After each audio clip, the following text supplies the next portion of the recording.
že majú krásne babenky, majú krásne Afrodity. Nastal čas venovať nejaký čas legende obchodovania, Warrenovi Buffettovi.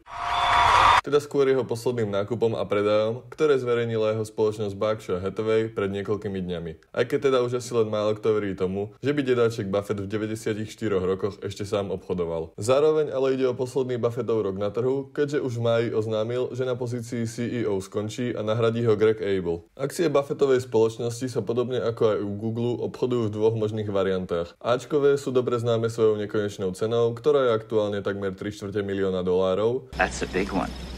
Zatiaľ čo Bčkové si môžu dovoliť aj bežní smrteľníci za necelých $500. Rozdiel je pochopiteľne v hlasovacích právach, kde majú hlasy od Bčka násobne menšiu hodnotu. Škoda, že niečo podobné nevieme aplikovať aj pri voľbách do poslaneckej snemovne. Ešte dneska cítim to sklamání. Buffettov investičný prístup je veľmi dobre známy, pretože sa vyhýba krátkodobému tradingu a zameriava sa najmä na hodnotové investovanie, teda prakticky úplný opak toho, čo na vás aspoň raz za deň v rámci reklám vyskočí na YouTube. Aj preto akcie amerického konglomerátu dlhodobo porážajú index S&P 500, hoci od počiatku tohto roku to zatiaľ neplatí a oproti výnosu 500 najväčších firiem zaostávajú asi o 2,5%. Mimochodom práve Buffett je veľkým zástancom investovania do tohto indexu namiesto tzv. Stockpickingu u plebs. Viac než polovicu jeho portfólia zaberajú 4 firmy: Apple, American Express, Bank of America a Coca-Cola. Práve kole sme sa venovali aj naposledy, takže nezabudnite na odber, aby vám podobné videá už viac neuchádzali. V nej má rovnako ako v Bank of America zainvestovaných zhruba 28 miliárd. O 20 viac je to v poskytovateľovi platobných kariet American Express a zhruba dvojnásobok v Apple. Lenže práve spoločnosť vedená Timom Cookom sa v poslednej dobe neteší tak veľkej obľúbe. Aj Buffett totiž predal 20 miliónov akcií Apple a znížil tak svoj podiel v tejto firme na necelé 2%.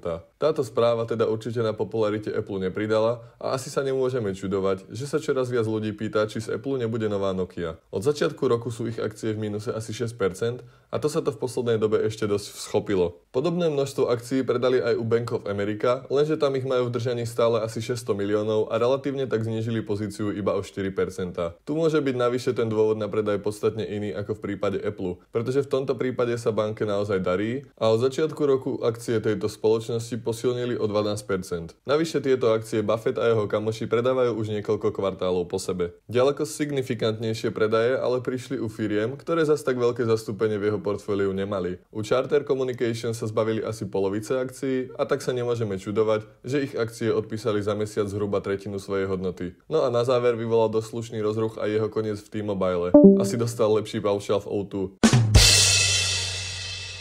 V druhom kvartáli predali celý zvyšok 4 miliónov akcií v hodnote 1 miliardy dolárov. V kombinácii to teda asi dáva znamenie, že sa skúseným investorom až tak nepozdáva budúcnosť telekomunikačného sektoru. T-Mobile pritom tento rok pripísal asi 15% a naďalej dominuje najmä s ohľadom na rozširovanie 5G siete v Severnej Amerike. Navyše Buffett do T-Mobile vstúpil v roku 2020 a odvtedy sa jeho investované peniaze viac než zdvojnásobili. Aj to je dôvod, prečo ďaleko väčšiu pozornosť lákajú práve nákupy Berkshire Hathaway. A tých tentokrát nebolo málo.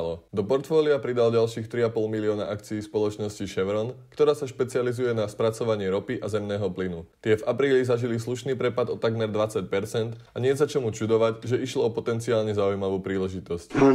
O viac než 10% narástlo množstvo ich akcií vo firme Constellation Brands, venujúcich sa výrobe a predaju alkoholických nápojov, pričom tým najznámejším je u nich Corona. A viac než zdvojnásobil svoju investíciu vo firme Pool Corp, kde prikúpil 2 milióny akcií. Z názvu asi nie je prekvapením, že majú čoto spoločné s vybavením k bazénom. Pravda je ale taká, že zrovna táto spoločnosť už 5 rokov klesá, no Buffett do toho nalial iba miliardu, čo je pri pohľade na jeho majetok taký maličký šušník. Tak a teraz sa pozrime na úplne nové akcie, ktoré do portfólia pribudli. Ale ešte predtým nám prosím dajte odber a like a nech vieme, že vás to baví a máme s tým ďalej pokračovať. Takými malými rybičkami na tomto zozname sú spoločnosti Alasian, Lamar a Horton. Do všetkých sa investovalo v súčte ani nie 0,5 miliardy, pričom prvá z nich je zameraná na poskytovanie zabezpečovacích zariadení pre domy a kancelárie. Ich akcie sú od začiatku roku v pluse veľmi slušných 32% a už od roku 2013 zaberajú miesto aj v indexe 500 najväčších firiem na svete. Buffettovi sa v druhom kvartáli zapáčili práve akcie, ktoré majú veľmi blízko k nehnuteľnostiam ako takým. Horton je totiž od roku 2002 najväčším staviteľom domov v Spojených štátoch a tento rok pripísali 23%. Posledným do tejto zbierky je Lennar, ktorý je práve konkurentom Hortonu a v roku 2023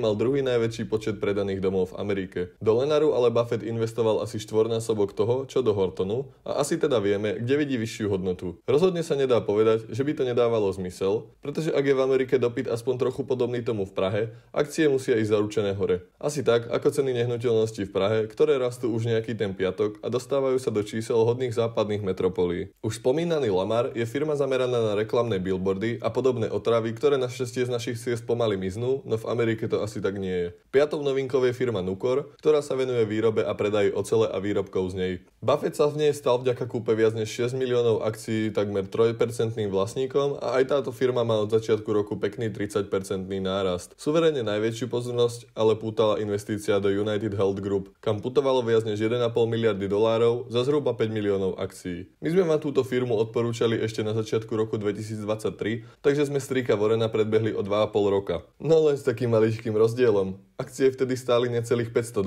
zatiaľ čo teraz je to asi 300. Na našu obranu, ešte v apríli tohto roku by ste pri našich radách boli v pluse 20%.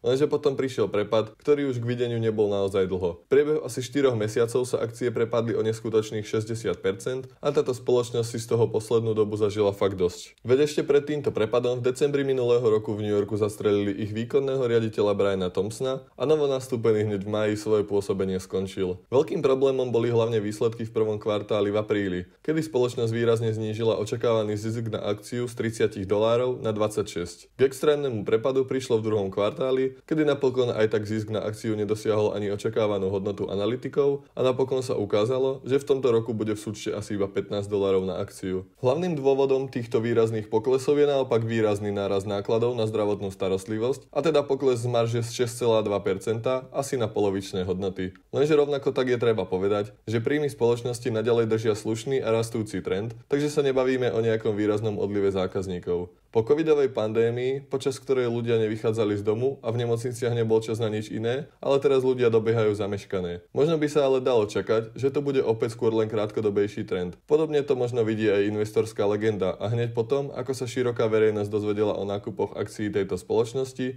ich hodnota vzrástla asi o 10%. V súčasnosti sa obchodujú na cene, ktorá u nich svietila naposledy práve počas pandémie v roku 2020 a stále asi o polovičnej cene oproti all-time high. Lenže pri pohľade na tie obrovské príjmy by sa to časom opäť malo začať otáčať smerom hore. A to si očividne myslí aj Buffett. Tak čo, máte tieto akcie aj vy, alebo je to podľa vás len výstrel do tmy? Pochváľte sa v komentároch a my vám zase za odmenu niečo múdre povieme aj na budúce.